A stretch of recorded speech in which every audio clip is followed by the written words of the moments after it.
Okay, one more moment, please. Okay. Okay, let's actually show some serious.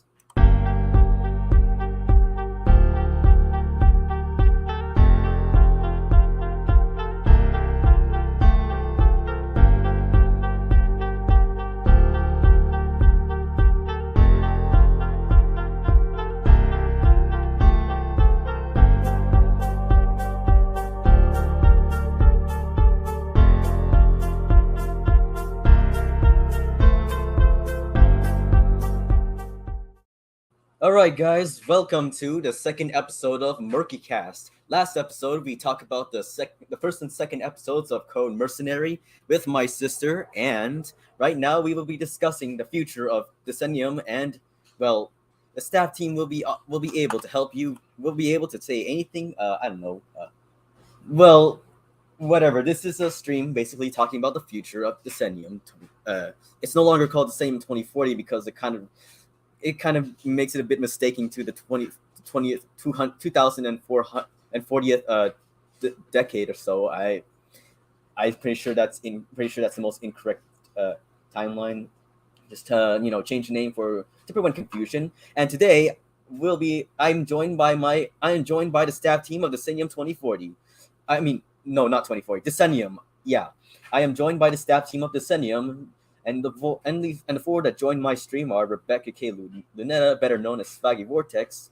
Welcome, Rebecca. Hello, everybody. It's me. And the second person is Point. Well, he's known for creating those very beady songs that haven't been released yet. Welcome, Point. Welcome, also, Point. it's me. The one who helped out on the OG right before, and I'm really happy to work on DECENNIUM. This is a very proud moment for all of us. And welcome Oyasumi, the composer of the trailer song from Incursion to Volatilization. And well, I'm gladly we can say that this will be his one time that we'll be able to talk to each other again. So welcome Oyasumi. Hey, what's up? I'm glad that I'm now known as the person who composed the episode 2 trailers. So, hello. Your trailer music even got into the episode, huh? Yeah, it did. But I think I have made better stuff besides that. Sorry. Alrighty. It's just I think my newer stuff is. Oh, whoa. Welcome to the year 2040. Okay, what? This is DECENNIUM! This is...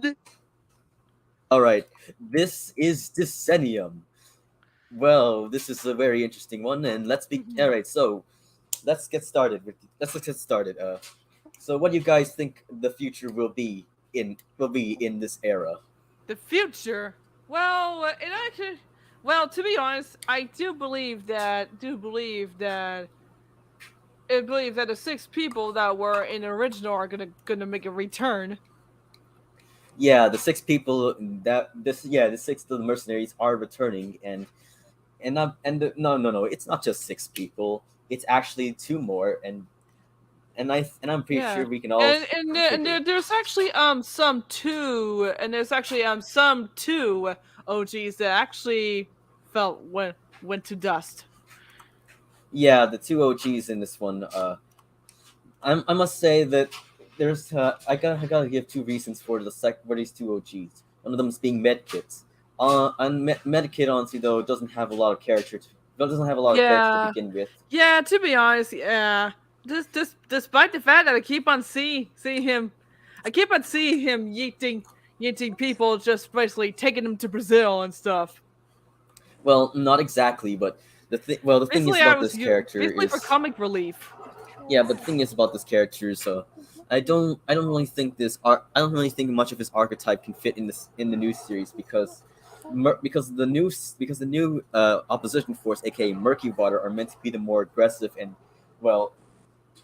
pride-filled characters that want to take anything out of their way and just do anything to keep their power and well courage all over them.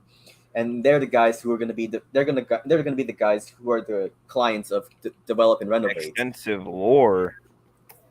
Yeah. Yeah, probably. Oh god, I'm using the British accent, right? Yeah.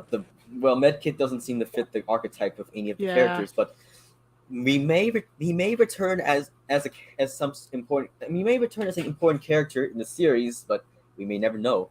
And Boot, on the other hand, well, honestly though, right after Corporation's disappearance from the from this cast, and I don't know, and plus Boot, I don't know if I could be able to fit any more archetypes. Yeah, is he too aggressive to be on there?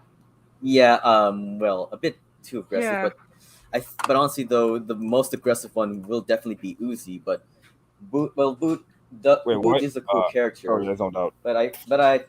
But even though they're not related, I personally replaced him with Raspberry. He was also Russian, but he's a complete polar opposite compared to Boot. Yeah, like basically the chill guy. Yeah. Or. And according to his bio, he says that he is scared of all the conspiracy theories held all over Russia. Yeah. Yeah.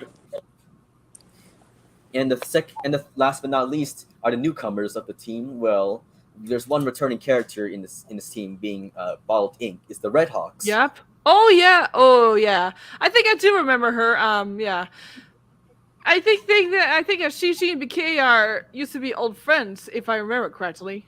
Yeah, they were old friends, but they kind of had to be separated after they became the two most wanted women in, well, all of Europe mostly. And Bottled Ink will be making a more progressive role in the team with 5 newlyweds in the. Ooh, speaking of newlyweds, I'll be voicing the medic. Well, and I'll be voicing nobody.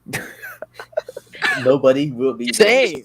Yeah, point should you should get point to actually some voice act sometime, or give him an opportunity to. Yeah, I know, right? Yeah, that is the most. Yeah, that is the most important thing. You voice act as nobody, and you will be given the perfect role for it. Yeah, I know, right? I voice act as non-existent. He voiced non-existing. And Teardrop and Box. I'm joking. Yes. He also voiced act those 3 too. Even the cactus. Gotta give him praise for that one. All right. So let's begin with the actual thing. Wait. All right. I guess I should share my take on this before we get into this next little section. But I'm not sure if I've already said this before, but I hope Boot is like just one of the newer characters that will be, not newer, but one of the characters that will at least be featured in the pilot episode, because Boot is my beloved. Yeah, he's pretty hella and we cool. must protect him at all costs. He's like the heavy. The heavy, but without legs. Give him a sandwich. Give him a sandwich. Yeah. I should make a GIF. I can make a GIF right now where it's just Boot, but just being petted right now. I could do that. Okay. Yeah, I think you can do that. I will send it to you as soon as possible. Yes. At least I remember having a PNG of Boot or something. I don't know, or something. I have lost track, honestly. So yeah, in all seriousness, Yay! The new name, Amelia Hickens. Yes, everyone in DECENNIUM is given a new name. Well, specifically because Code Mercenary and DECENNIUM take place in different universes, and which definitely means the first Code Mercenary is taking place in a parallel universe very canon to DECENNIUM, and they're not canon, and these characters cannot meet each other in canon. Yep. Okay, so in all seriousness, although Boot is my favorite character, I do hope with the show that it is like a little bit more like planned out compared to Code Mercenary, because with Code Mercenary, there was the original idea of the voting system, and we all know which how that unfortunately turned out. got very pretty much scrapped. Sorry if I'm talking over people. Sorry. Yeah, it pretty much got so scrapped. So yeah, I hope with this one it'll be fully planned out, and we won't have really any like stuff going on that makes the show honestly like feel a little weird when stuff are scrapped, you know. Yeah. Just looking back at some episodes with showing stuff that were basically just scrapped, Yeah. really does make you wonder what would have happened if that stuff actually came to actual fruition. Or For those of you watching, not I'm for those of you who are new to Gerald's channel, you might remember me as Fishball. You might remember me as someone who's just randomly in his comment section. And you might remember me as Katana. Hello, Katana. And you might remember me as Katana. Okay. Oh yeah. Yes. so yeah, that's basically my take on it. Yeah, this is an interesting take, really. But and I just started feeling a bit drafted off from the original storyline. Yeah. Like I have no, like I was kind of a bit pressured to rush this as well, considering I have school, and that I'm kind of a bit pressured to make this come out as possible. Yeah, and especially the cheesy thing between Miguel and Bayonette. Yeah, that's honestly though. Yeah, we gotta make it less cheesy, like them getting to know each other at first, and then they just want to hang out and interact a little more in the order to learn about each other and how they, instead of just dates off the bat. I mean, to be fair, there's always the route of posting filler animations during downtime, so the gap won't be that Discontinued channel, Short Edge 2. Yeah, especially Uzi's salty moment. Yeah, that's one of my few plans that I'll be going for, and because I've given every character a backstory for a moment, but I will be changing these backstories after production has been finished, because the old stories I don't really like some of the characters' first names that I came up with, and I feel like you're the one's named Darcy. What's named Darcy Burger or? Nah, she's named Lydia Morio. Lydia, Lydia, yeah. Yeah, it was. I mean, yeah, I think I also noticed that as well within watching the show. It felt honestly kind of awkward. But other than that, I feel like most of the information in the show should be more likely implied rather than explicit, because I kind of feel like it needs to be given a bit more understanding, to say the least, instead of actually shoving it around all over. Yep. I mean, I think there should also be. I think the information should also be more put into the lore. Like, here's this useless stuff that you probably won't even pay attention to. There's not just the newbies and Red Hawks, but there's also the DNR and DNR newbies. Yeah, and especially the Fright Blader is the only female in there, huh? The only girl. So yeah. Basically, what I'm trying to say is that I hope it's just I really because I hope that the information that is being shared about these characters could be put into the plot in some way, because otherwise it'd be honestly very forgettable, and honestly you would ask yourself, what's the point of showing this stuff if it doesn't really get mentioned later on, you know? Yeah, honestly though, and thankfully I already created a plot plan for the show in general, but I'm currently asking my sister, who's clearly a better writer than me, to look around the plot and see what needs to be fixed and stuff. Or just hire find a bunch of writers to help you out on Fiverr.com. Not just his sister. So like a brother sister duo then. Yeah, we're basically somewhat of a brother sister duo. Now that I introduced Emily into the show, and she does kind of get a lot of points straightforward, and she pretty much knows a lot more than I do. That's pretty cool. Now, anyways, FL Studio Crack download 2022 FL Studio Crack free pro version. Wait, FL. Wait a second. Free FL Studio 20 crack plus new plugins plus full version. Download May 2022. Are you sure about Free saying all WhatsApp this? to download 2022 May. Yeah. I'm pretty sure this is totally shady. The Then. sequel What to is your WhatsApp. familiar crack? Crack for Download an FL lifetime. Studio producer for free. Mac and crack- PC crack 2022 codes. 100% working. But for lifetime. How to get Windows XP Gangster Edition What for is your absolutely familiar free May cracks be like? 2022 download link. Sony Ooh, yeah. Vegas Okay, I think Pro. we're getting off Sony track now. Vegas Pros crack. Yeah, we are. Hey, yo, what? What's going on? Wait, who's playing this music? All right, guys. That could be that could be licensed. That could be licensed.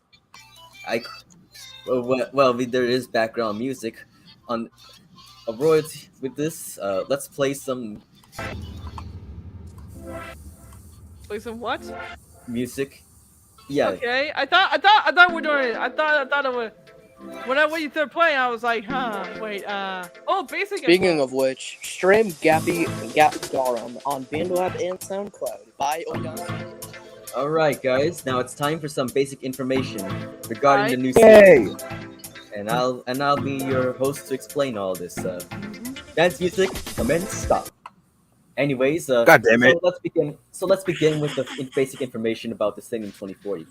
So here's a bit of synopsis. So the CEO of DNR was basically assassinated at one point, and he's got his nephew to replace him, and so far a lot of DNR extremists put the blame into the Red Hawks because of their slightly differing opinions, and this causes them to hide undercover for a moment but while they're still being attacked by various foreign forces, DNR hired Murky Water to protect their assets and especially defend their most valuable information.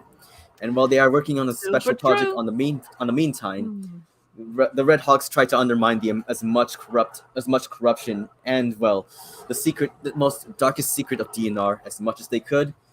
But the two contradicting forces began to contact each other, and soon they start getting into many fights, and then this begins the Golden Age War of 2040, aka known as DECENNIUM. DECENNIUM. Yes. And we'll be starting off with the basic changes of this. So, as far as I'm concerned, because the animation took roughly at least 6 months to create in the first Code Mercenary, I'm going to decide to make it a different approach. So I decided to go for a more animatic approach, similar to Detaining Don Tony in my channel, which is basically just streamlining the process, but still making it visually appealing. Yeah, basically something like that. And because I'm going for something more of a 2000 styled anime kind of thing, well, it's not really anime since it doesn't really resemble much of it, but yeah, it's gonna have somewhat a bit of a 2D to /3D style look. So don't you mean 2.5D? Well, Ayo, DECENNIUM, I mean 2.5D is actually it's a fusion of 3D and 2D if I remember correctly. Ayo, DECENNIUM 2040 on 4Kids TV 1. Yeah, but imagine putting a lot of like Ruby, which is 2.5D anime. Yeah, at least I think that should be done well. For starters, Naruto. Well, for starters, many of the characters will be appearing more in the stylistic toonish approach. Like everyone's given outlines, and everything appears to be like more or less realistic, and accordingly the textures have been a bit dithered in order to make sure that it looks a bit more like hand drawn instead of realistic. Something like the Borderlands. Yeah, I think that's probably the better move. Yeah. But the thing is, I don't know if Blender would officially would allow the feature to make it look 2D-ish, like the Borderlands would.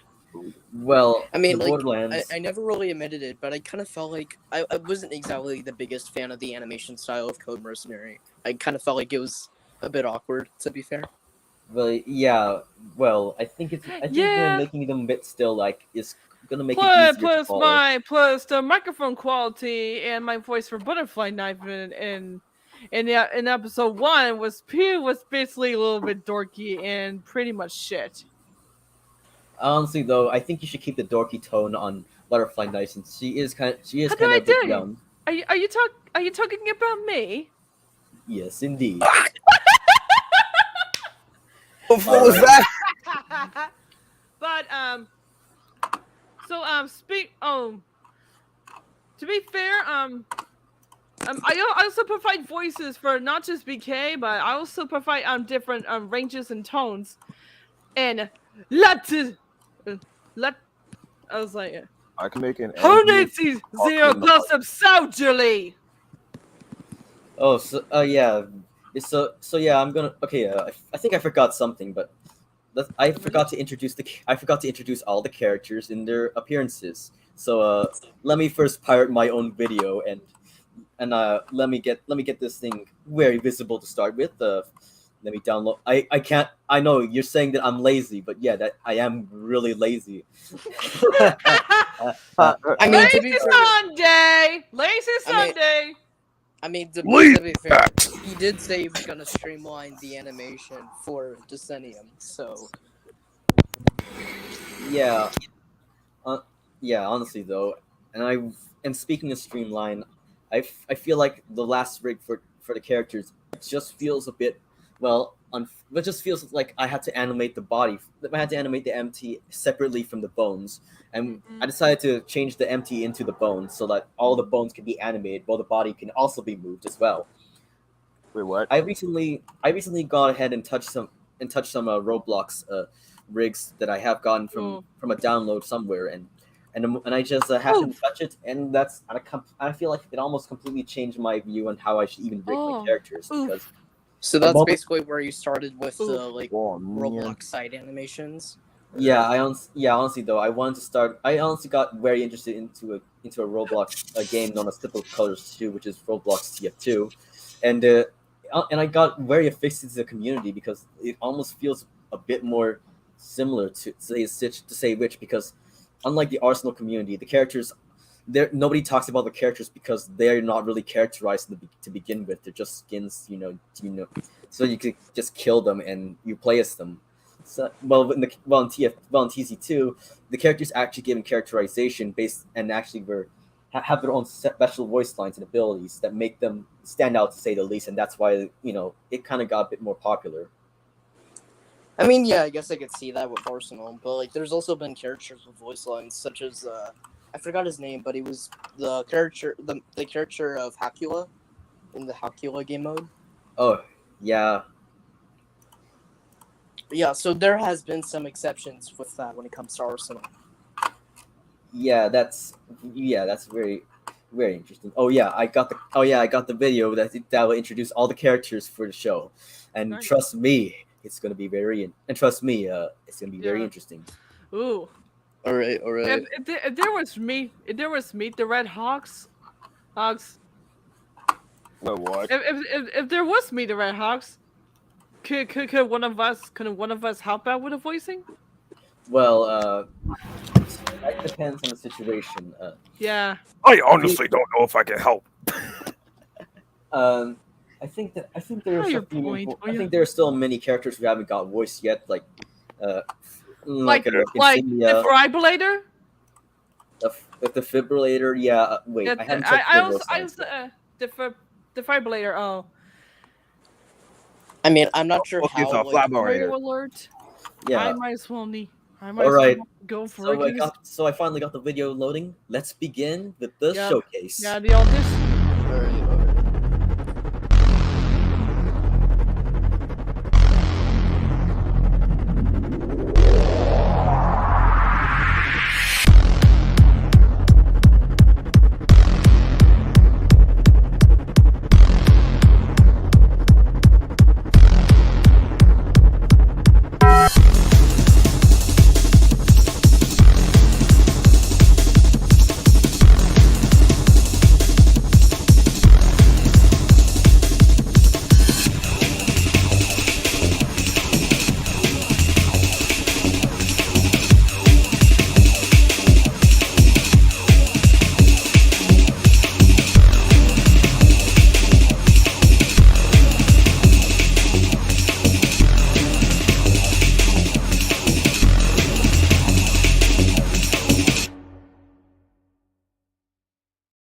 you have the character Yep, showcase. yeah. Wait, It wait a does second, have, can I it have does a have the saying in Taco this? Bell thing. Wait, It does have wait a that Taco Bell ring. Wait a Burn. second. Wait a minute. Can I have a scene in this? So that's an old track. You left in Yeah, the Taco Bell sound effect. Well, Okay, honestly, though, so I don't really have much of a choice to begin with. The Taco Bell sound Many- effects kind of have to stay in because, well, okay, so I have many comments about that video and the response you gave about it. First of all, I make breakcore. Why couldn't you just use one of my breakcore tracks? Second of all, PixArt, pick art, or whatever it's called. Are are you trying to say Pixar? Are you trying to I say will Pixar remaster that show? shit because it's It's No, like actually the ass. program. it's actually CapCut. Oh, CapCut. CapCut. Okay, I completely forgot the name. I got Shotcut.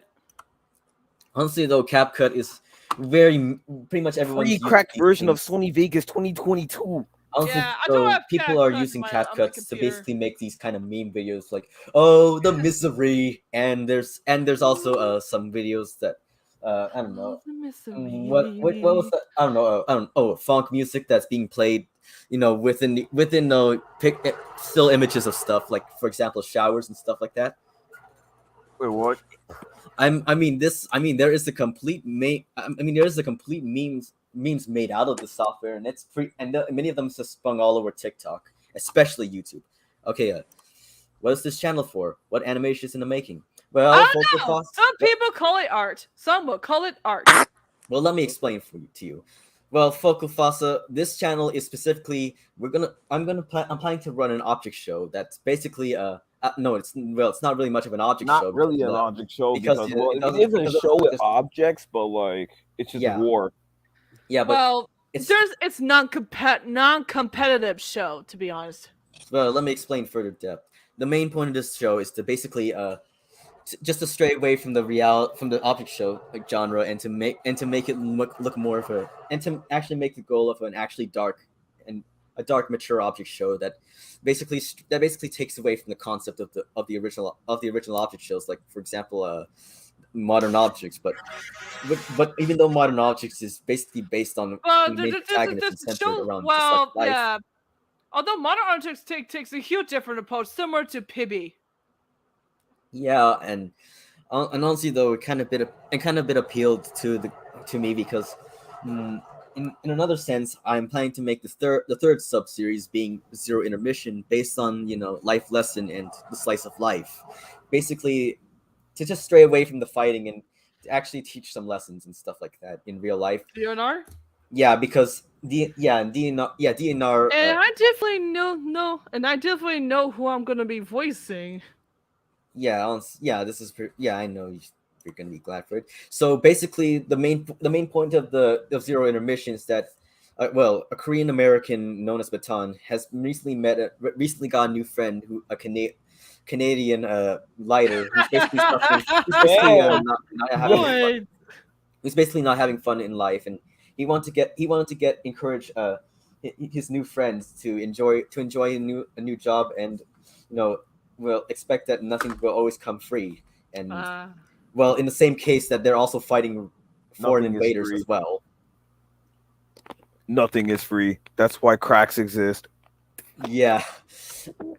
And honestly, okay, so another thing is for sure, what animation is this in the making? DECENNIUM, and it will be very interesting, as I can always say. So Oyasami left the area.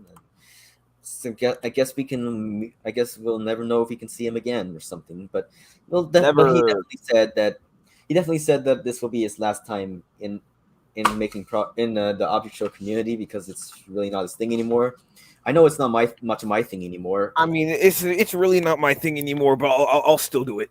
I mean, I'm simply in a mix of this and that, but I'm actually interested in whatever I should go, because I'm just here to fill up my voiceover portfolio.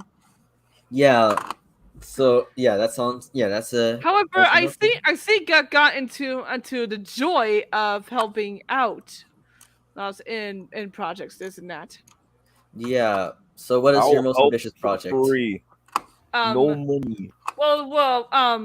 Violetization seems to be a biggest project I've done so far. Apart from the movie projects that I made, and apart from a minor role that I did in the movie project that I did with a friend, and you're back in 2019. Well, yeah, that's honestly very amazing, honestly, and Yeah. and I'm glad it's working a lot for you, even though Yeah. and for me, I barely did as much as you least expected because at some moment, I started to get into some other stuff that would work in the field. Like for example, I started going into GTA 5 modding and also making Yeah. Roblox animations. Oh, nice. Cool. The whole friend not having fun life gives me ideas for the story. What's the point in the name DECENNIUM?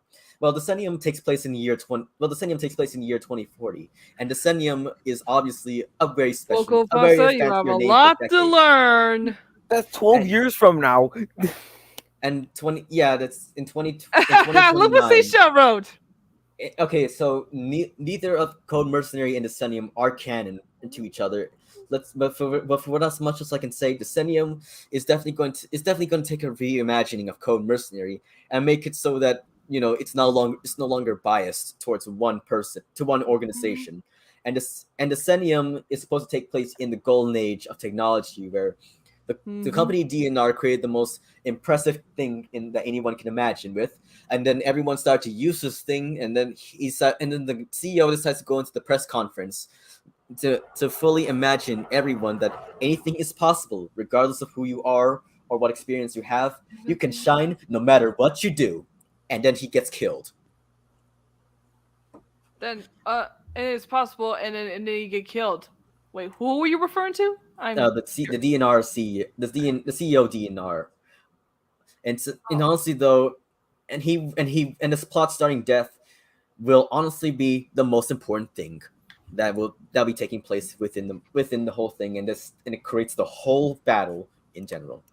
Neat, the golden age of technology taking place in the future sounds like said story idea. Well, yeah, the whole Yeah. the whole thing about this thing taking place in the future is that I can be able to put as many weird and wacky ideas in it as much as I can, while not having to worry about time conflictations. Like I can, like, say for example, I make it take place in the 80s or 90s. If I make it take place in the future, I can add as many things as I want to, and people can create so many weird stuff that I don't know. It may not make sense in this universe, but to say the least, whatever can be done. Like for example, you can have babies machines Alright, slap thank babies you. to make them, puke, Hold on. stop making them choke, or have umbrella drones, or even phones that are disguised as guns, which are probably illegal, but who cares? It's the future. Yeah, that's basically the thing about the universe in DECENNIUM 2040. Anything is possible, no matter who you are. Everything Okay, is possible. so yeah, sorry I was gone for a bit. I had to do something, but I'm back now. So Very, yeah, very welcoming. I mean, Focal Fossa is just a friend of mine. I was promoting this stream on my server because of the announcement that I'm gonna be doing later, hopefully. But I'm glad that everything's going well for you. And let me check to see what's going on. No, it's just a random. All right. So I'm gonna be showing at least only one leak so far, and that's gonna be all the weapons that is gonna be that are gonna be appearing in DECENNIUM. So let's see if I can get this thing working. Application. Why am I? Oh, I see Echo. Alrighty, so let's begin Not with all the making weapons in the background, rundown. you know that? The Banshee 20. Oh, that looks pretty good. Or if I get rocket launcher. The RGL 400, the Bayonet's signature grenade launcher. The Scorpio 11 and RPG 7 with the the future to allow me to weird and wacky ideas. I know from running experience and from seeing strange games. I'm just reading Falco Fossa's serious Sam games. comments. Oh, okay. Holy shit, There's yo, the computer is dying. Valaya Akula. the Russian heavy machine gun with the capability of destroying aircraft. Mhm. The infamous M735 Hybrid, the tri-rotary minigun. That was one of the most staple the dangerous weapons in the third episode of Code Mercenary. The Megalodon being the minigun. It's very cool. Right back, it'll be like, Yeah, Uzi will be carrying this weapon, and it will nice. be a main staple weapon throughout the rest of the series. Yeah. The R40 Stalker being a 50 caliber sniper rifle that will basically tear anyone's head off, no matter what armor you're wearing. The Vagrant Super Assault Sniper, basically the most comically oversized sniper rifle that can still do as much damage, but not as much as the R40 Stalker. And this one is a special from Adwait's Creations, who he created his own company in sometime in 2034. The GR8534, a modified elephant gun made to specifically take on Elephant gun? Oh. Yeah, because this thing is not to be confused with Looney Tunes elephant gun. Well, elephant gun will always be sure to take off anything, no matter what it is. I hope it, yeah. And it won't be enough for rabbits. You know, I keep thinking of Looney Tunes when I heard elephant gun. Yeah, the goofiness. And speaking of goofiness, we have this first weapon that will be completely new to the series, the Blockade Sniper Rifle, which is basically meant to be a stock hunting rifle, but it kind of got repurposed into a battle, and it looks kind of to say the least. We got the bow in it. We got the Maxis Ultra Glide, the bow and arrows being the signature weapon of aviators, now formerly known as sunglasses. Dude, be built like the DECENNIUM bow and arrow. Yes, very built. Yep. The M5 Pulsar being the railgun that DECENNIUM crossbow. Don't worry about it. They're just built different.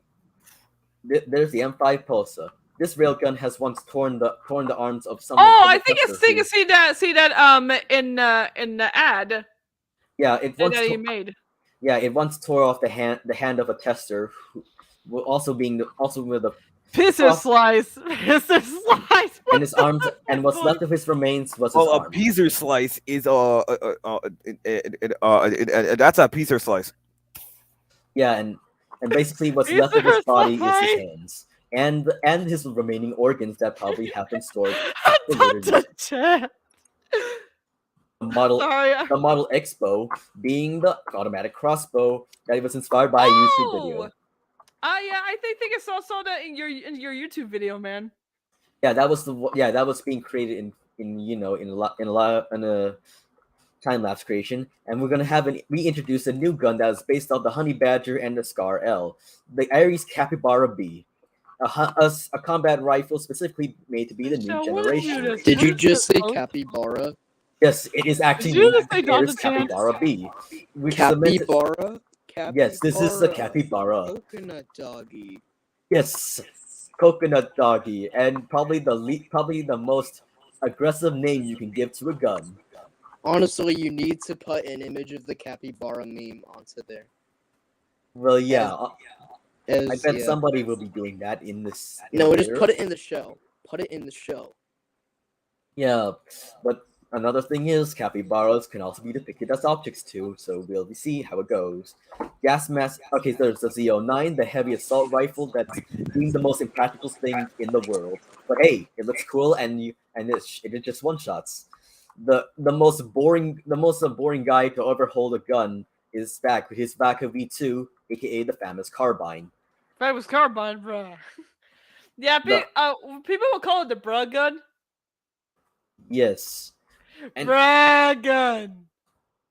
Another one being a mixture of the G36 and the Steyr AUG being the Accutator 1, which is the most futuristic assault rifle in existence, and it also makes pulse rifle sounds, which makes it undoubtedly an enthusiastic weapon. And last but not least, it's not even a real weapon in real life. No, really, because I once got a chance to go to the range, but unfortunately, I didn't get the chance to. But it would be cool Damn. if I did go get one. Seashell said something in the private chat. Alrighty, let's see it. Private chat. Done can't. Pizza.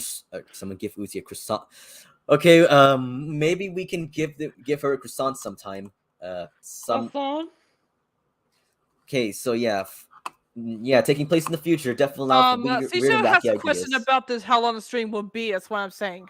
How long the stream will be? Okay. I expect it to be at least 2 hours long, and to say the least, I'll try to show as much content as I can. He was saying, is it going to be like how I did my 1 hour streams? Very yes. And all right, so let's start off with the SMG section. Being the Predator 9, totally not a Tech 9. Yeah, Tech 9 was my old OC back then, but I kind of gave up the OC because it kind of felt a bit too edgy, I guess. Kind of weird. You got a new OC? Yeah, it used to be Tech 9. So you got who's your new OC then? I'm not so sure. I'm not really sure about an OC yet. We have the Scarab 8 being a Scorpion, which is taken from a cut character from the show known as Scorpion, who was meant to appear later in the show. Scorpion. Yeah. Yeah, it was like how is he gonna? Yeah, Cecil did ask how is he gonna sit Very down? yummy. How is he gonna sit down? And the first SMG is the MP11. Many people boast for its bad looks, but it actually performs pretty well. Yeah, awesome. And there is the F70 Vanquisher based on the MX4 and the P90. It currently suffers around with some, outline issues, but hey, can't get more with fire rate. The SMG1, totally original, totally unsophisticated weapon. SMG4. No, there won't be SMG4 references here. Sorry about that one.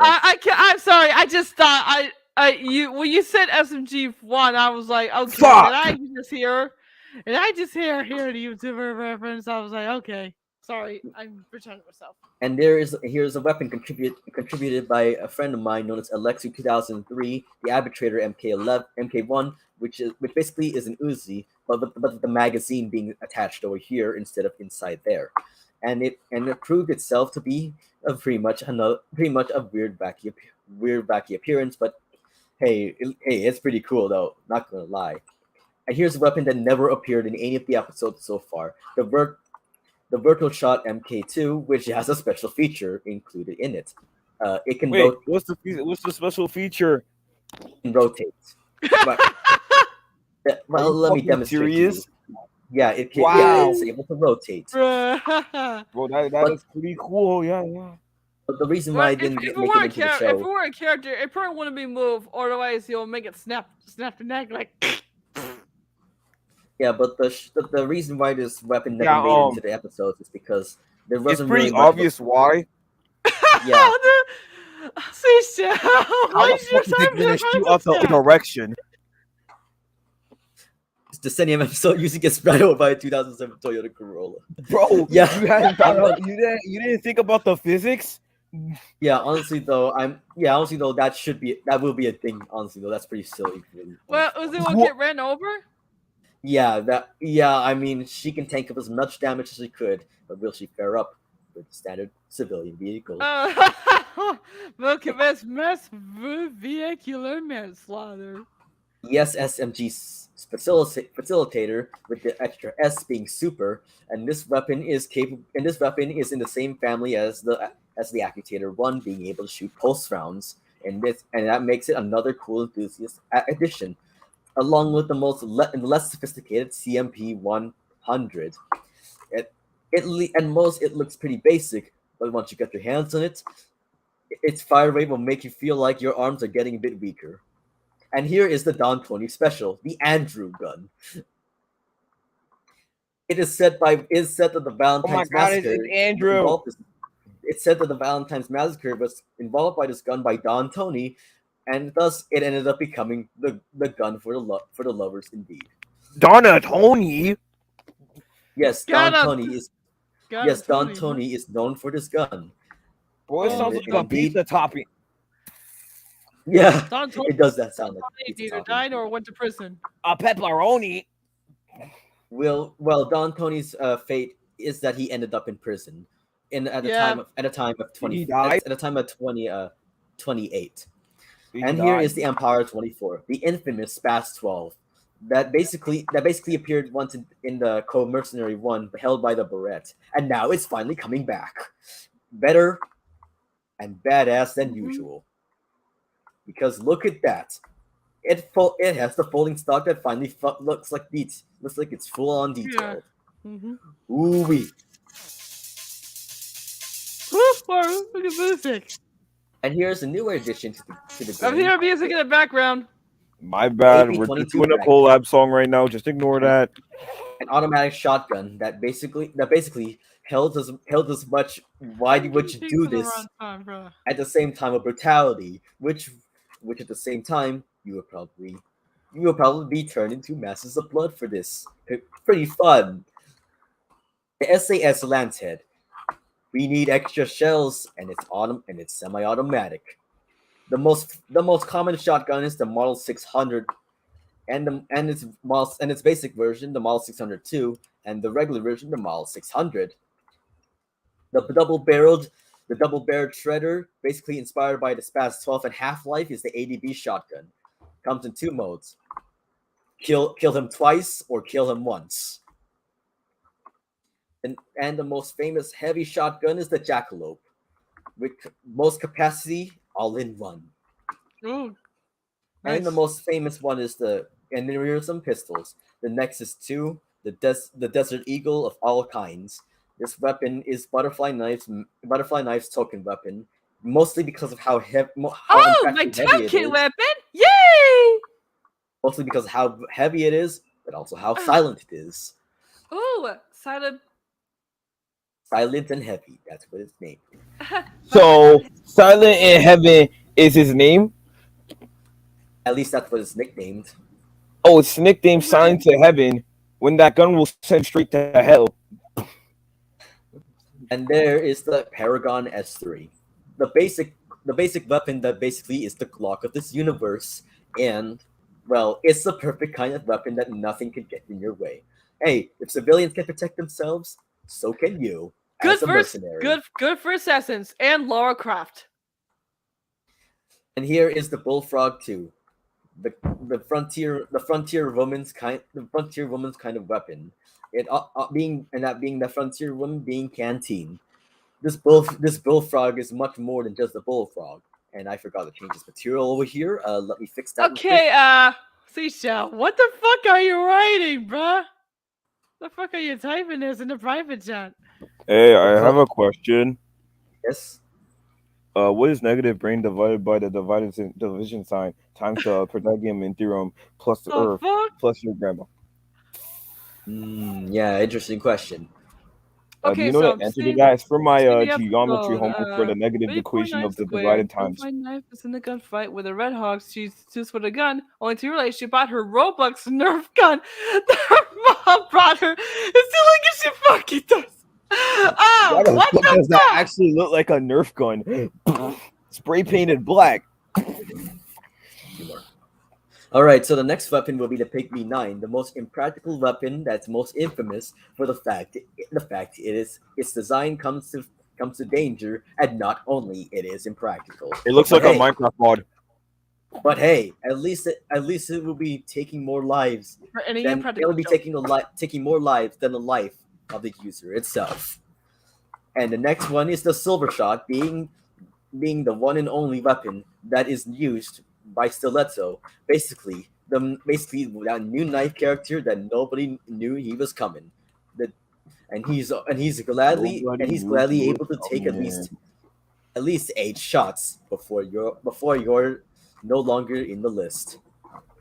And here is the one and only M9ML. Basically, this is the Luger and an M1911 mixed together. And trust me, this design is famous. Although I like the name idea, hopefully not to be confused with a tragic event. Yes. Who's that? What's that talking in the background? That's my sister. All right. She was planning to be part of this live stream, but she just kind of dipped out of it right now. All Okay. right. So currently, Hey, Emily. currently this is needs to be this name needs to be changed, but for now we'll call it the where's the weapon name? Where's the weapon name? Where's the weapon name? The 93. The Seashell, why are you typing? Why are you shit posting? The 93 pistol. It's the most it's the least of your concern when you get shot by it, but it is for people who don't really want to fight. And one of our characters in this show will not hesitate to use it regardless of the situation. Gerald, you might want to try private chat. Okay, I'm gonna stop doing this now. We're not saying them on the stream. Fishbowl Doom's on Twitter for an hour straight.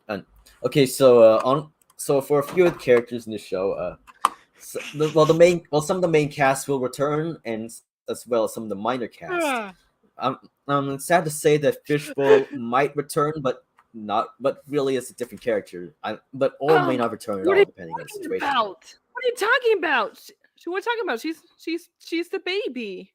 She's like my baby. And last but not least, the Valence Breacher, aka the Valence 50 BMG pistol that has been known to break the wrists of many who used it. And its loud and harsh noise make it a reason why it is overestimated, not only for its size, but for its sheer strength. And you load it simply on the back, and then you put it back in, and commonly the most rarest variants will be covered in gold, and it will be the most prominent plot point in DECENNIUM. At least I hope it will be. And that's it for the guns. Oh, that's awesome. That's very awesome. And so far, the guns are currently the most interesting thing in the show so far. Oh my god, that is so very shitting cool. Except for the bra gun. The bra gun, yeah. The bra gun. The bra gun. Bruh. That is so very shitting cool. Epic. Right. Alright. So, anyways, let's begin with the next section of this chapter. Let's see. The chapter 2. Let me type it. Piggy, chapter 2. Let's begin with the future of Sharp Edge. Oh, the future of your channel, my guy. Yes. So not only am I making DECENNIUM, but I'm also starting up with different plans for my channel. So typical colors content, right? Yeah, typical colors content is backing up this channel by a large margin. And I gained more than 100 subscribers over that video known as Seduce Me, which is pretty funny to say the least. Yeah. But at the most part, many people seem to be more interested in this small cult fan base that basically is starting to grow steadily because of the fact that people from Arsenal are getting introduced into it. And I figured that making more animations based off it. What if there's the Festival Faction in TC2 edition, like a parody? Well, anyone would just had some people would just had to go on in.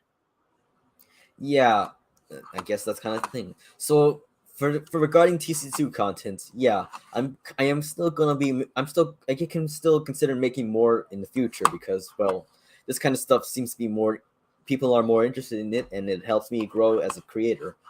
And yes, most of the stuff that I'm using for the next animation being the theoretical MVM trailer, some assets are being borrowed from the Green's Bunker, which is a free map that is available to download. Yes,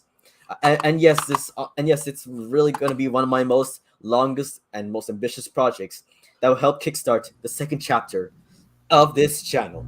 And so, how long is it going to be? Well, it's obviously going to be the same amount of time as the original MVM trailer. So, and how long is that?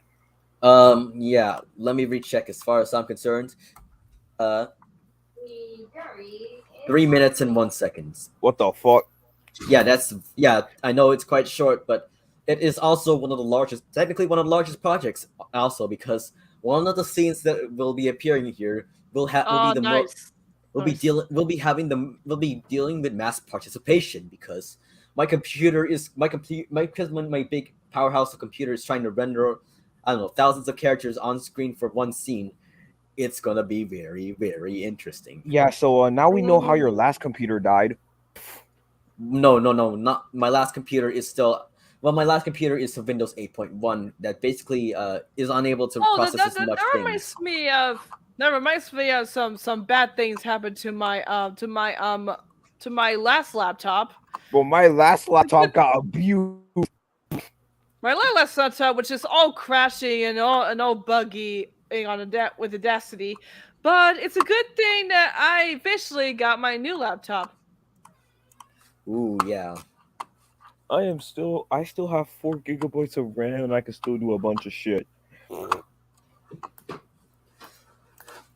Honestly, though, so another thing that I will be doing for this channel is I'm gonna be not only that I'm trying to get some of my real life friends to come and participate in this work, I am planning to also well I'm gonna plan to make use of my animation skills into more other situations, and not only that I'm putting in more designs out there and hopefully going to get hired by a company sometime. I'm going Which company do you want to be hired that for? I'm going to grow my own portfolio, to say the least. So And- which company do you want to be hired for? Well, honestly though, I'm not so sure if I actually found the company that I'm willing to be hired for, but there is one company known as Interplay that contacted me through email, and they said they wanted a concept artist that's willing to What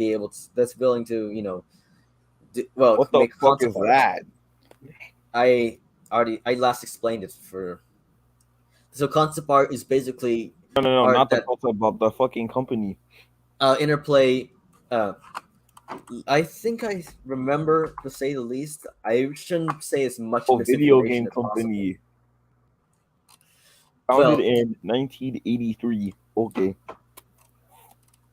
Well, yeah, they are okay. So Interplay is the most responsible for wait, they're most responsible for the Earthworm Jim games, and some of the Fallout games as well. And some of the Star Trek games as well. Yeah, there's not too much. Yeah, honestly though, there's not a lot of games that I feel are a bit interesting to me, but it'd be pretty cool to work in them. Also, though. Yeah. But well, Yeah, basically Fallout. Firstly, if you own a Fallout watch. yeah. My brother got into Fallout years ago, if I can remember. Yeah, honestly, He has owned a watch. yeah, that's very interesting. And the last part is that most of my work will be I'm thinking about. Well, I was planning to get into into participating in real life stuff more than YouTube stuff, because at the same time, last time I already mentioned that I have participated in being the host of my own panel in a school district presentation, and this Nice. year I'm going to be doing it again. Oh, nice. Because What's the class as really interested in the animations when you presented to them?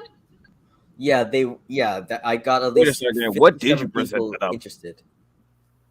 Well, I presented mostly my portfolio, but also some basic information regarding using the Blender software as well as other softwares. When you showcased Alright. Don Tony and the Don Tony presentation, was the teacher and the others did they applaud to your showcase? The Don Tony one was a different one, because it was made for my English. It was made for my English project, and because I only have 1 week to do it, it was thoroughly rushed. But to say the least, the Don Tony project did receive the applaud, and not because of its violent did the teacher themes. say anything? Did the teacher say anything about it, like positive? Yeah, refused she's anything? yeah. Honestly, though, she was appealed by the fact that I actually did something different, and the anime. And honestly, though, she didn't really care much about the violence in the show. That's in that scene. awesome. Yeah, that's a cool teacher. Yes, and the remake, and I'm planning to make a remake of Don Tony with a bit more animation, and I will officially declare the remake of Don Tony canon to the DECENNIUM universe. Oh, nice. And there will be some hints around the characters.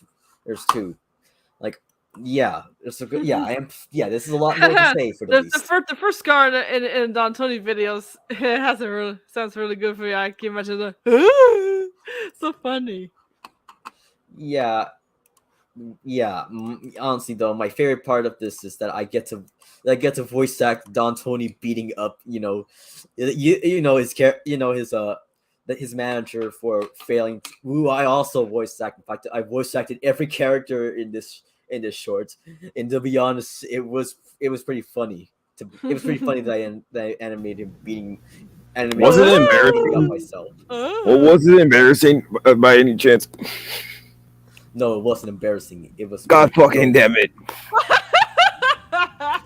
I put all of my blood and now. sweat making this animation, and I deserve that.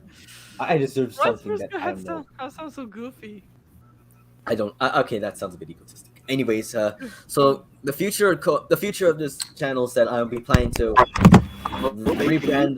Okay, I'm gonna plan to be rebranding the whole the thing like almost, but no, I'm keeping the name though. But I'll be planning to I'm planning to change a lot of things, like completely replace the second channel that is known as Shot Extra, which basically was lost due to the fact that I no longer have access to the email.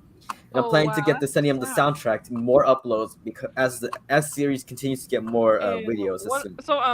What about YouTube poops?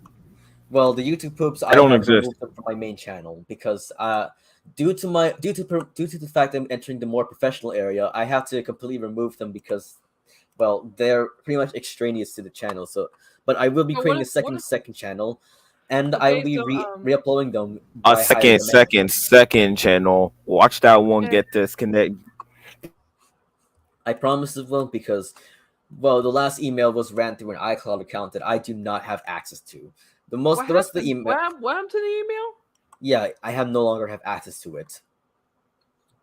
Anyways, the rest of the emails will be run through Gmail, and I'm pretty sure to be certain that all the soundtrack here will definitely require I definitely require your permission to distribute this to the channel so it's there for people to listen.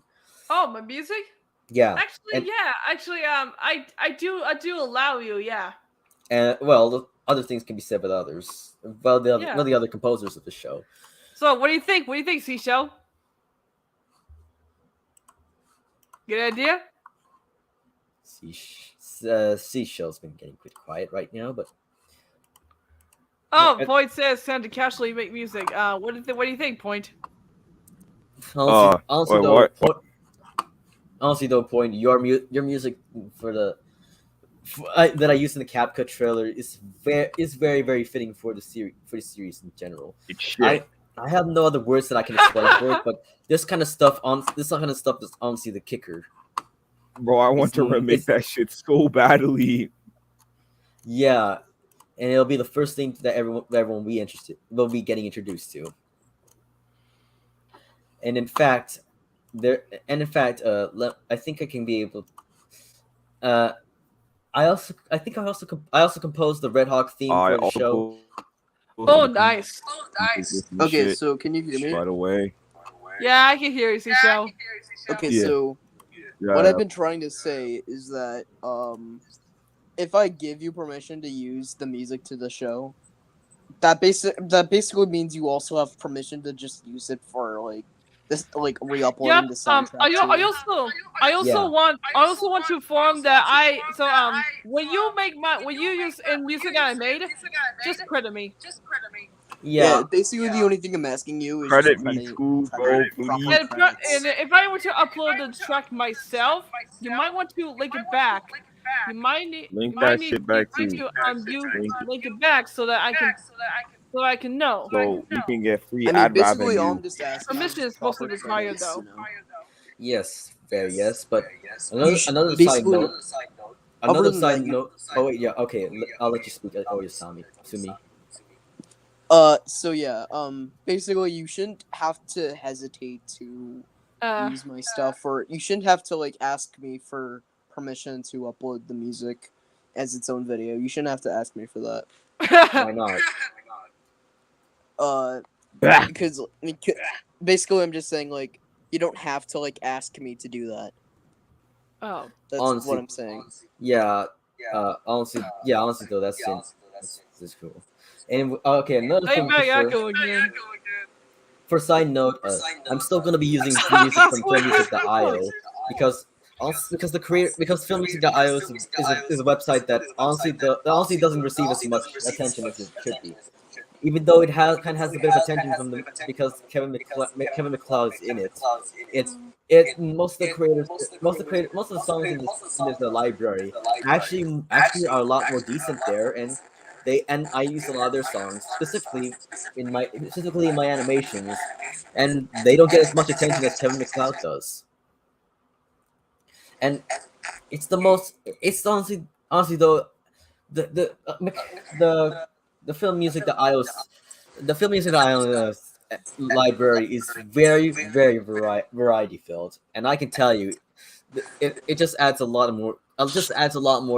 Coolness to the fact that there's not much composed music in the show, and I can continue to gladly use it for for as long as it stays.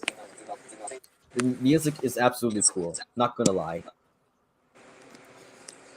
And honestly though, Catalyst by Alexander I don't know how to pronounce that name is my favorite. It's my favorite. The song Catalyst is my favorite track from there, and it's most prominently used in the final part in Code Mercenary Inception, and that really shows a lot of energy in the fact that I'll go it's restart my Aftermath. PC. RQ. What?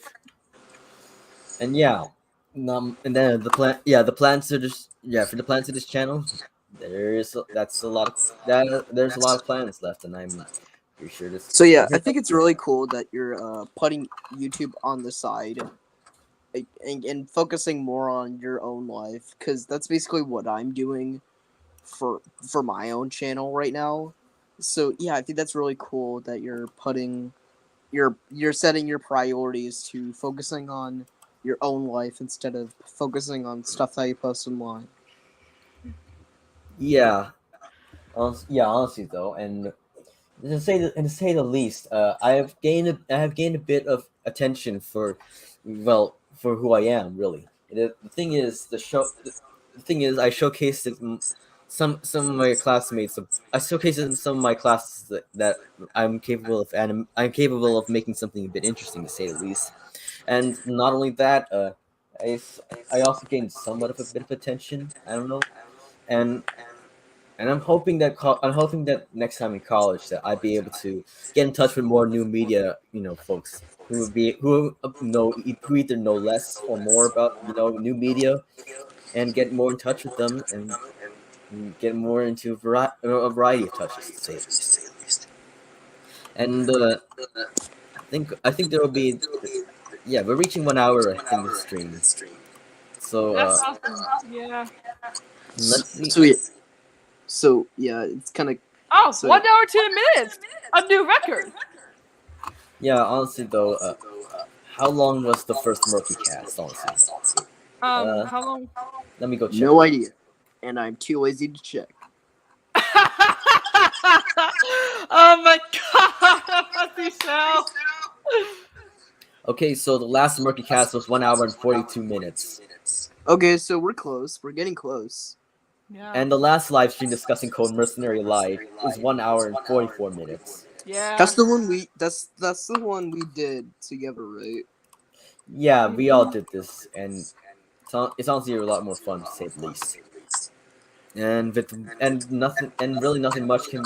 And the 4th of July stream is honestly a lot sillier because of it takes place in Whiteboard Fox, obviously. And there's some fireworks going on there. Say that also adds up too. Oh, Okay, so it's not just this project and other projects. There's also another dark and serious project we're working on too. It's called False Reality. I don't know if you heard of Liminal of Spaces or Backrooms. I've heard of the back rooms. There's Oh, I'm working on an object show called with a few others, including Nebulon. It's called False Reality. yeah, false reality. Yeah, It's- are you excited?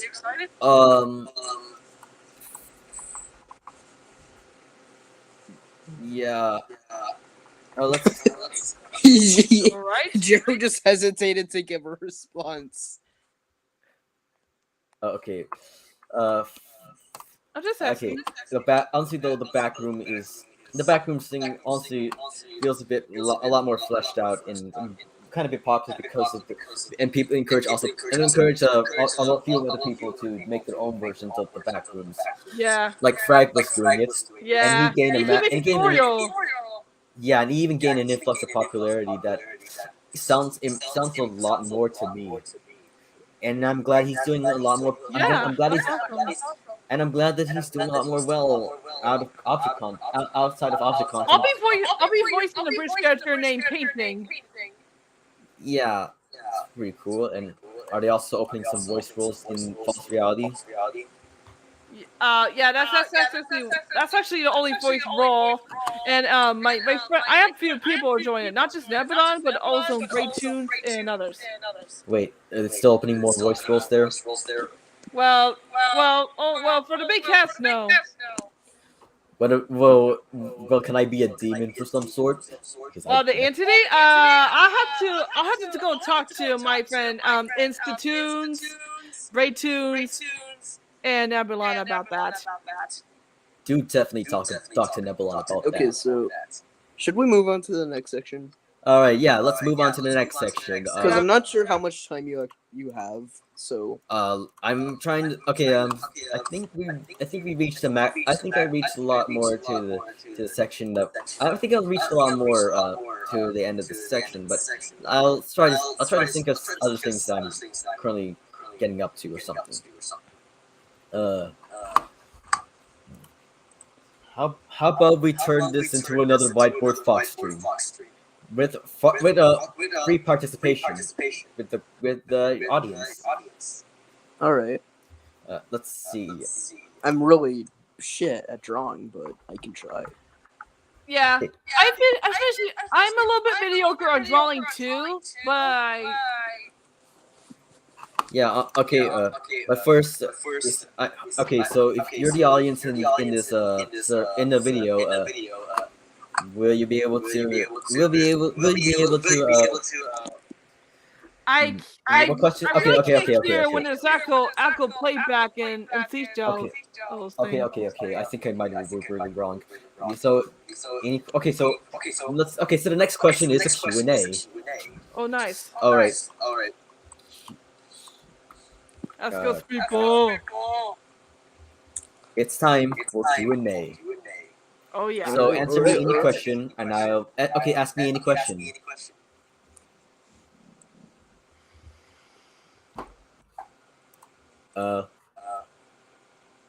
Okay, I think it's supposed to keep that section title on at the moment.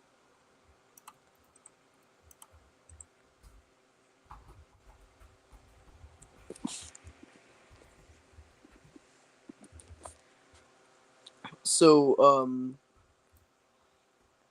basically, have you done any like other writing projects other than Code Mercenary / DECENNIUM? Well,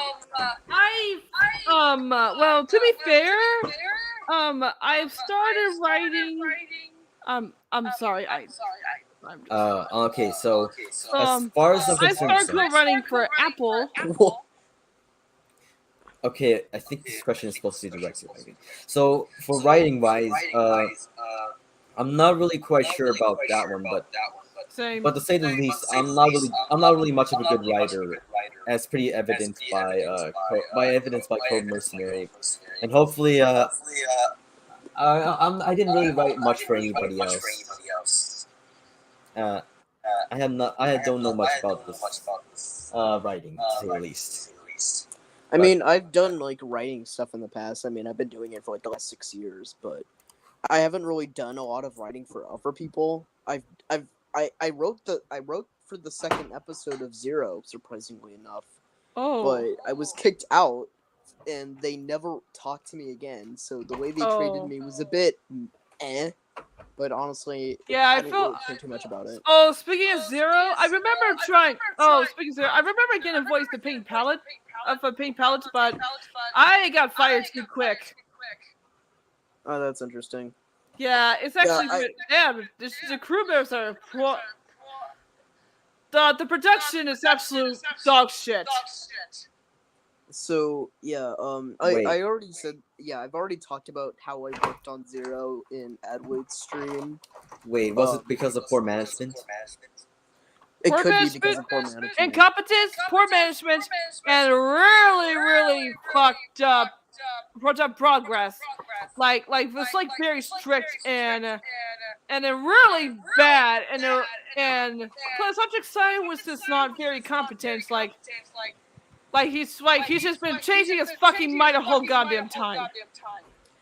So the way I started working for Zero is kind of interesting, but long story short, Object Cited joined my show's Discord server, Sunburn, which I think you might remember, Gerald and Rebecca. And then he started like promoting his channel and stuff to me for DMs, and then he asked me if I wanted to help write for a BFDI type object show. That isn't Zero, by the way. But basically contained the BFDI characters. So I said sure. I think it's viewer voting, if I remember correctly. And then one day, I just got put into this new DM group, and it was called 02 writing session or something along the lines of that. And I asked, hey, what's going on? And turns out the show that he did got canceled, so I just got randomly moved to this Zero writing session without my consent. And basically, the script is already completely finished, so I did not know what to add to the script, and then they kicked me out. So, when I tried like auditioning for a music composer role, they never talked to me again. So that's not a good experience. So sad. Yeah. Honestly, I don't care about it too much. I pity you, Seashell. I pity you. In all honesty, I also had it worse. Like my music composing got denied because you use BandLab. Yeah, but they don't understand BandLab group pad. Seashell also uses BandLab user too. I mean, in all honesty, I just do not care about I'm honestly just do not care too much about how they treated me. Because, I mean, I'm cool with Object Cited. It's just the way they treated me with Zero kind of was crappy. And it was not good. I had it worse. I mean, I guess I could technically say I was friends with Object Cited. But after Zero, they just never talked to me again. Yeah. So the admin of Object Cited server actually told me that Object Cited was not thinking straight. He really needs to stop changing his goddamn mind every once in a while. Because he just hires someone who just auditioned and then drop it like a fucking hot potato. Okay. Hey, so what's the math equation to negative hot potatoes times the mashed potatoes times the division equation to the left? I don't want to make this too much about a raw potato. No, a baked potato. And so basically, I don't want to make this stream entirely about Object Cited because this has nothing to do with them. This is about DECENNIUM. This is just us having fun and discussing about DECENNIUM. So, okay, let's just get back to that. All right. Any questions? Yeah.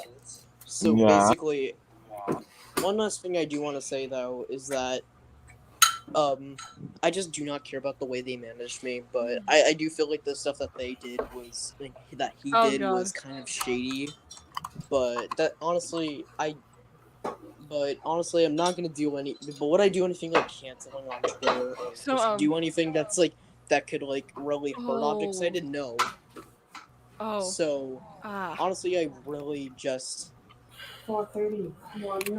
kind of sucks how they treated me, but I just don't. Yeah. I pity really you, just, man. but I don't think I I pity would. the people who had to deal with this.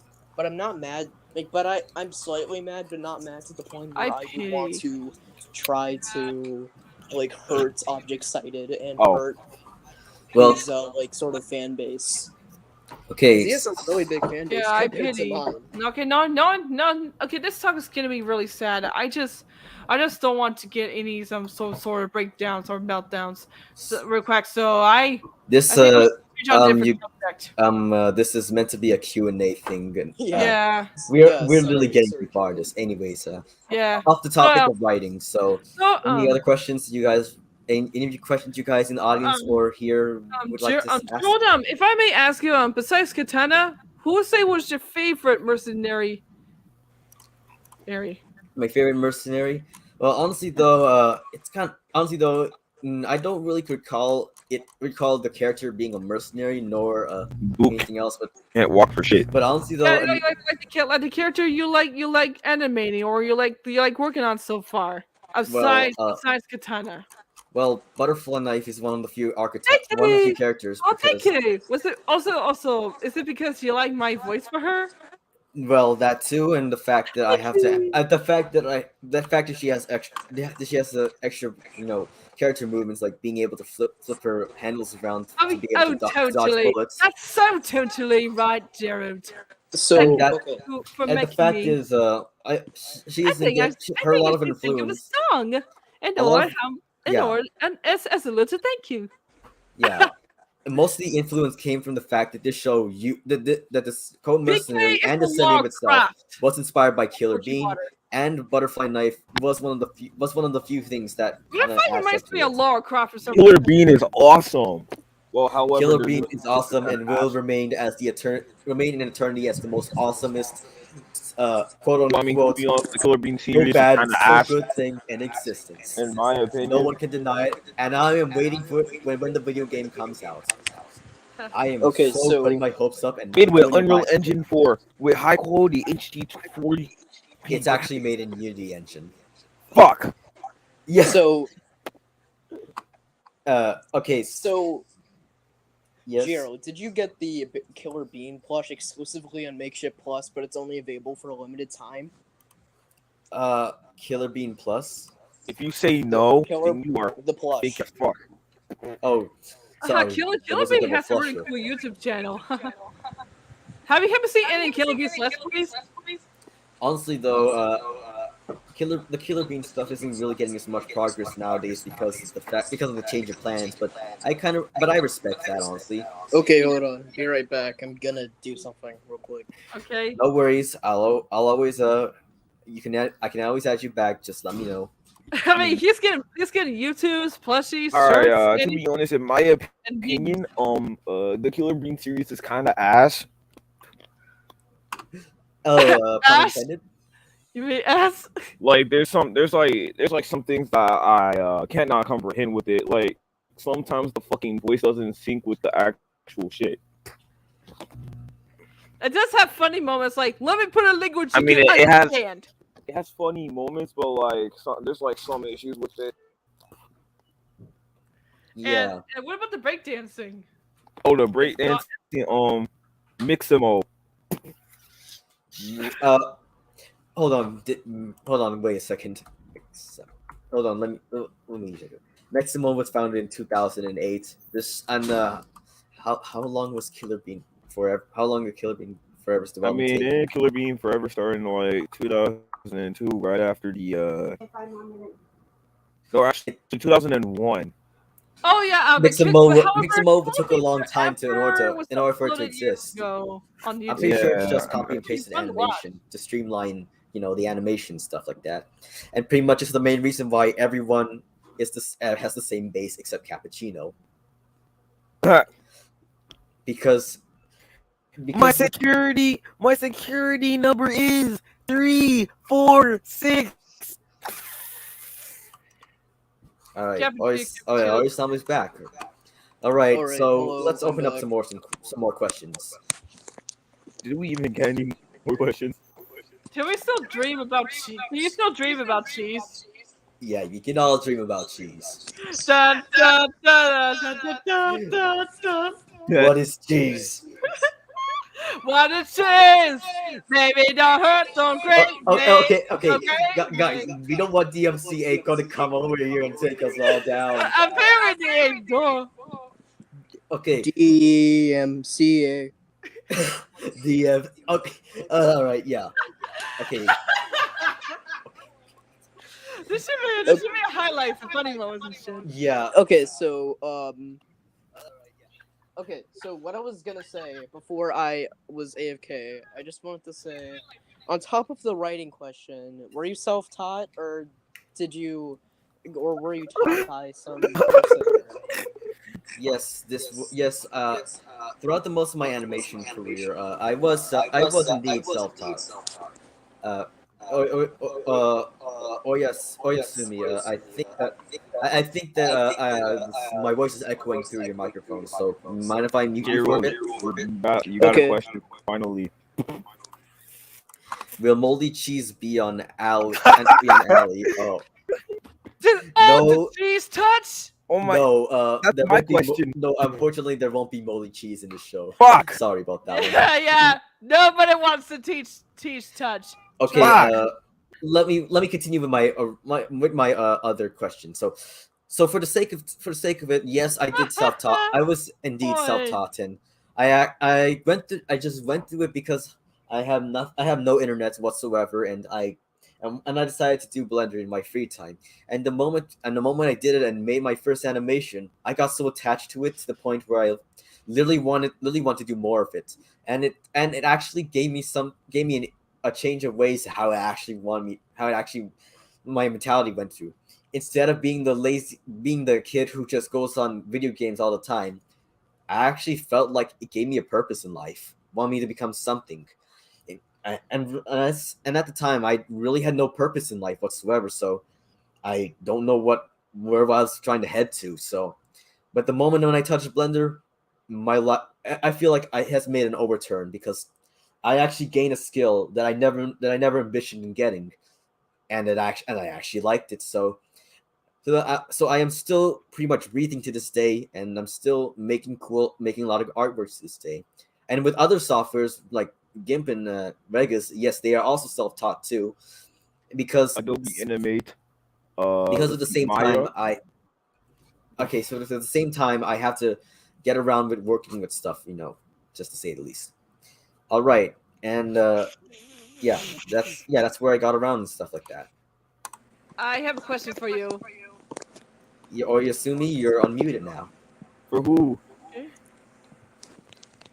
Alrighty, what's your question? Okay, so will the vibrator shock motherfuckers to try to touch your ass? What? Will the defibrillators ass touch your? What the? Well, she'll shock you, or she'll dirty. kick your ass. Okay, so the thing is, Will she kick your ass? the defibrillators on the defibrillator pads on your back are actually usable items, albeit even though they look big, they're very lightweight, In a little bit. and they're I'm doing actually something right they're now. pretty much her melee weapons, to say the least. An oversized defibrillator I pad. have a feeling that she was shell clear though. Yeah, that was Clear. Oh, No, it's not I just clear. realized my mic was unmuted. Oh my Yeah. god. Yeah, cause That's so embarrassing. I don't know if you see my. All right, guys. We got one more question to ask before we can call it a day. Okay. I have one more question. Oh, sure. What is it? When should I do my announcement? All right. Or Yasumi, Each month when you get done with it, I don't know. in the What? spotlight.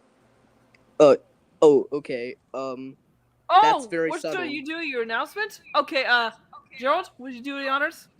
Okay. I already let him. I already began the spotlight. So let. Okay. So let's speak. Let him explain. Okay, that was very sudden, but um, th- and this announcement also may seem a little sudden to you, but I am stepping down from Decennium and doing my Yeah. own thing. No. Okay, continue. Yeah. Continue. Well, you win some, you lose some. Okay, just Well, continue. we'll take what we All right. All right. All right. Let him Okay. explain. Give choice, Seashell. Yeah, Give let us me choice, let man. me speak.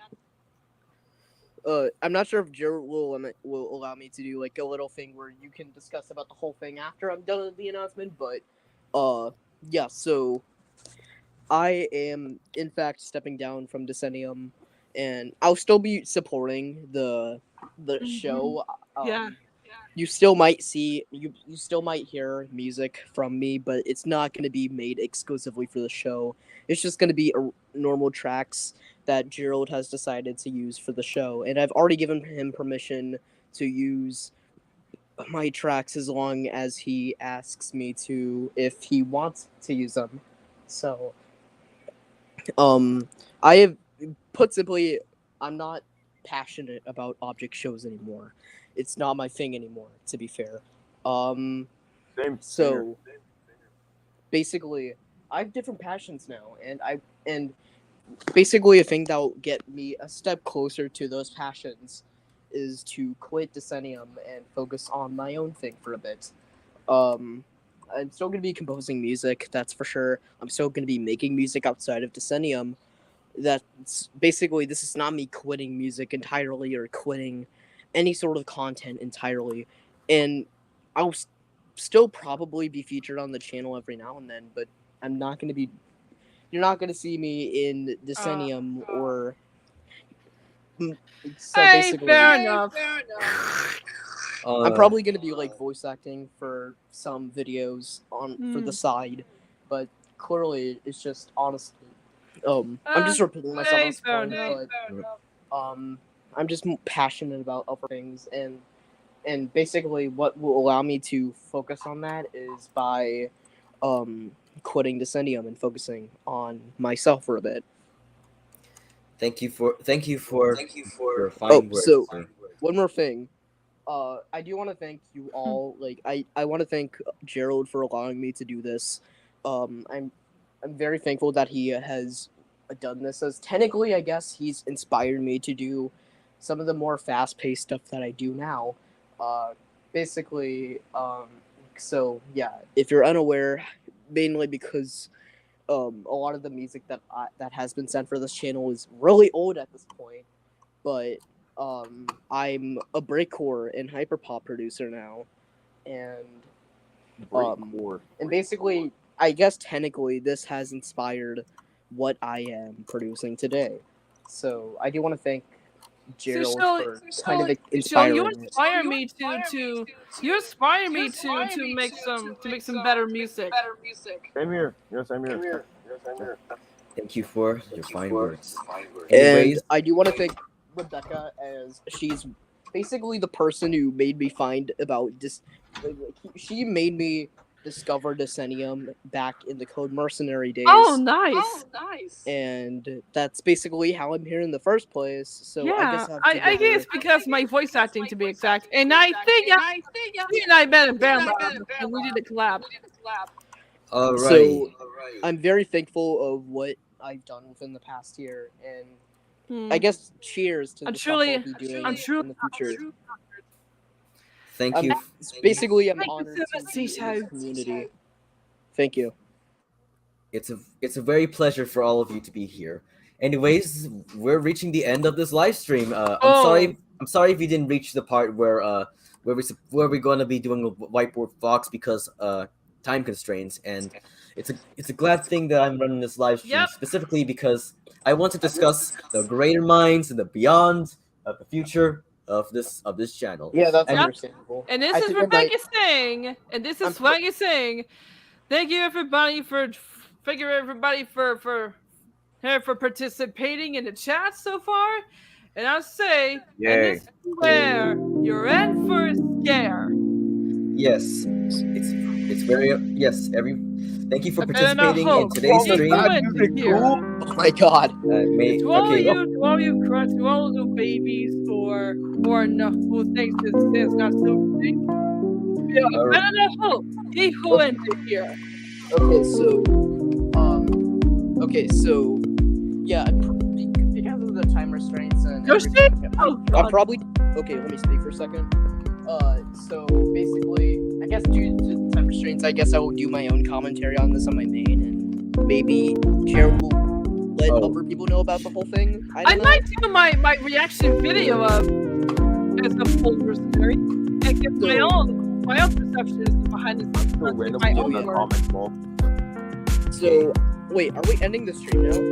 I'm gonna end the stream right now, and I will definitely end this in a very fine note. Well, Okay, thank you, everyone. And as I say, I better not hope. Hey, who went? Wait, so my final words is that I'm Wait, what truly the- honored to be part of. Okay, so I'm truly honored to be part of this sort of community.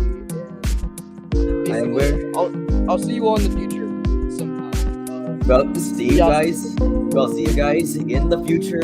It's a pleasure for you to be here, Oyasumi. And I will be ending it with a poster that I have specifically made for the future. Thank you, Gerald. Okay, yeah. Thank you, Gerald. Thank you, Rebecca. Thank you, everybody. See ya later. Thank you, Oyasumi. And It's Oyasumi, but okay. Okay, thank you. And and for you guys sticking around here, I'll be willing you to show you the first glimpse of DECENNIUM right here, right now, and as the stream will end, it's gonna be very interesting. And remember, it is a tribute to the last of the most important episodes of Cone Mercenary. Thank you all for coming here, and I'll see you around next time.